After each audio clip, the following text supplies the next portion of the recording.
Hello and welcome. In this video we're going to be looking at different ways of handling input with the interface manager.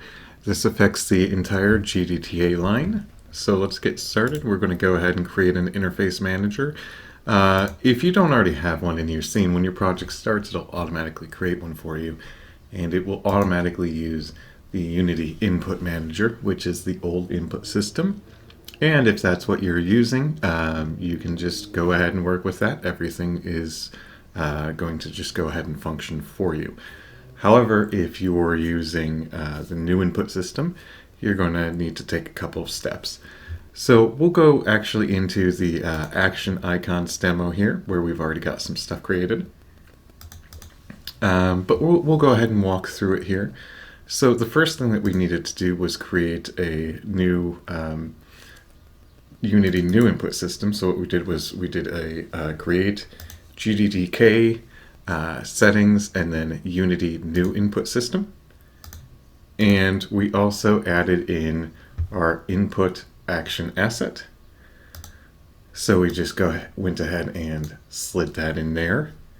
And then we assigned that to our interface manager and in the input manager. So now everything will be set up to work with the new input system. And any actions that you have defined in here, for example, menu, movement, etc., you'll be able to do, you'll be able to treat those like buttons. So if we had a trigger by input here,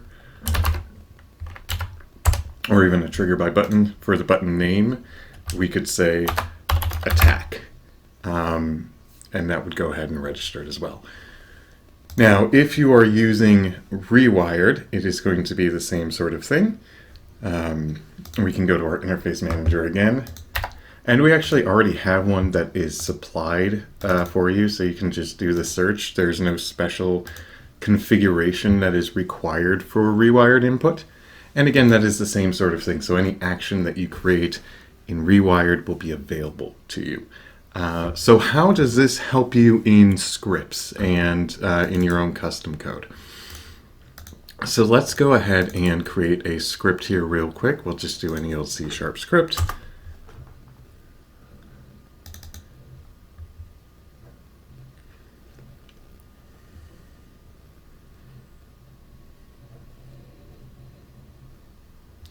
And now we can do the using nullsave.gdtk.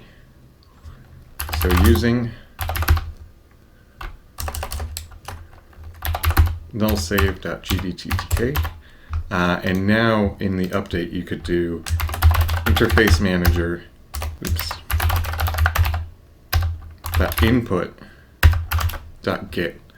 So this is sort of the same sort of actions that you would have through the old input system, some from the new, and this input right here will automatically change with whatever input system you're using. So if you put this into your code and you're using the old input system and you decide, oh, actually I want to upgrade to the new input system, or I want to change over to Rewired, you won't have to update any of your code. This will just continue to work for you. That's all for this video. I hope you found it helpful, and I will see you again next time.